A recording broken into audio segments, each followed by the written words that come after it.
কি তওবা করার পরও বারবার শয়তানের ফাঁদে পড়ে যান? গুনাহ আর করবেন না বলেও পুনরায় গুনাহে জড়িয়ে পড়েন? সর্বশক্তি ব্যবহার করেও গুনাহ থেকে বেরিয়ে আসতে পারছেন না? এ নিয়ে হতাশ হওয়ার কিছুই নেই। মুমিনের জীবনটা একটা যুদ্ধ। প্রিয় ভাই ও বোনেরা, যতদিন এই পৃথিবীতে বেঁচে আছেন, এক মুহূর্তের জন্যেও এই যুদ্ধ থামবে না। শয়তানের বিরুদ্ধে বিরামহীন কুস্তিযুদ্ধ আপনাকে করতেই হবে। কখনো কখনো শয়তান কুস্তিতে আপনাকে হারিয়ে দেবে, আপনাকে মাটিতে ফেলে আপনার বুকে চেপে বসবে। আবার কখনো শয়তানকে আপনি হারিয়ে দেবেন, তার বুকে আপনি চেপে বসবেন।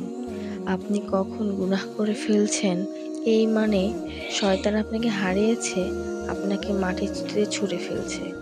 আপনি কি মাটিতেই শুয়ে থাকবেন? না, আপনি মাটি থেকে এক লাফে উঠে দাঁড়াবেন। যে খাস দিলে তওবা করবেন।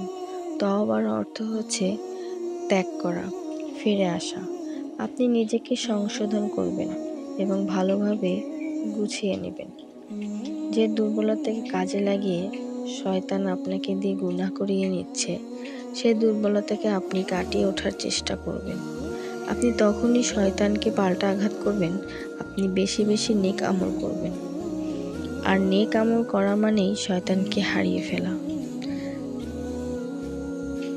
আল্লাহ তাআলা বলেন, যারা তওবা করেন, নিজেদের সংশোধন করেন, আল্লাহকে দৃঢ়ভাবে আঁকড়ে ধরেন, আল্লাহর উদ্দেশ্যে তাদের দিনে একনিষ্ঠ থাকেন, তারা মুমিনের সাথে থাকবে, পুরস্কার দেবে। মুখ দিয়ে শুধু তওবা করলেই হবে না, নিজের অবস্থান সংশোধন করতে হবে। কোরআন হাদিসকে শক্তভাবে আঁকড়ে ধরতে হবে।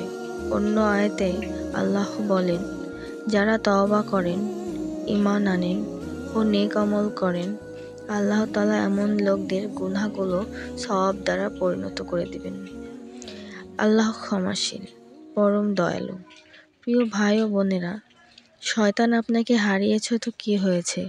সোজা হয়ে উঠে দাঁড়ান, নেক আমল করুন, নিজেকে সংশোধন করুন, নতুন করে শয়তানের বিরুদ্ধে এক অনন্ত যুদ্ধ।